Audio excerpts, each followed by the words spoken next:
ভিডিওর মাধ্যমে আমি দেখিয়ে দেবো সবাইকে। দেখেন এই যে জাল, নদীতে জাল, বাতাস বাজছে জালে অনেক, এবং এভাবে মাছ তোলাও আসলে অনেক কষ্টের। নিচে ফাঁকা থেকে যায়, অনেক সময় মাছ ওঠে না। তো দেখা যাক, খুব রিস্কলি তুলছে সে, জাল তুলতেছে। দেখা যাক। হ্যাঁ, বড় মাছ।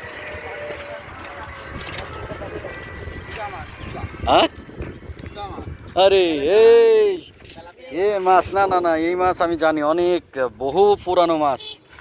না না না না না, এই মাছ হইলো ভেদা না কি যেন বলে, ধুদা। ধুদা মাছ একটু দেখাও, দেখো, হাঁকার হাঁকার, ওরে বাপরে, বিশাল বিশাল। একটু ধরো তো। হ্যাঁ, সুন্দর সুন্দর।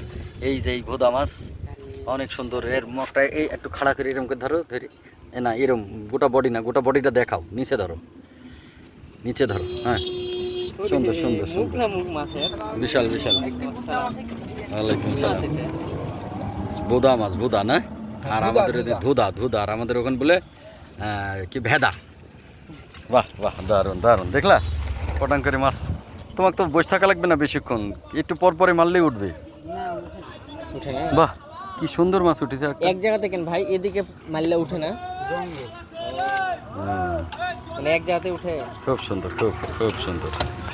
একটা মাছ উঠেছে, সেই দুধা মাছ। Fine fine. তো দর্শক মণ্ডলী, এই যে মাছ মারছে উনি, ওনার মাছ মারা আপনাদের দেখালাম। একটা মাছ উঠেছে, অত্যন্ত পুরনো মাছ, বিলুপ্তির পথে যেই মাছ, ওই মাছ এখন আর খুব একটা দেখা যায় না। আগে মানুষ দেখতে পেত মনে হয় নদীতে এবং পুকুরে প্রচণ্ড পরিমাণে ওই ভেদা আর কি, এখানে বলছে ধোদা, ওখানে বলে ভেদা। এই ভেদা মাছ দেখতে পেত, কিন্তু এখন আর এরকম দেখা যায় না। তবে এই সমুদ্রের পূর্ণ এই নদীতেই এই মাছটি হয়েছে। তো ধন্যবাদ সবাইকে, আল্লাহ হাফিজ।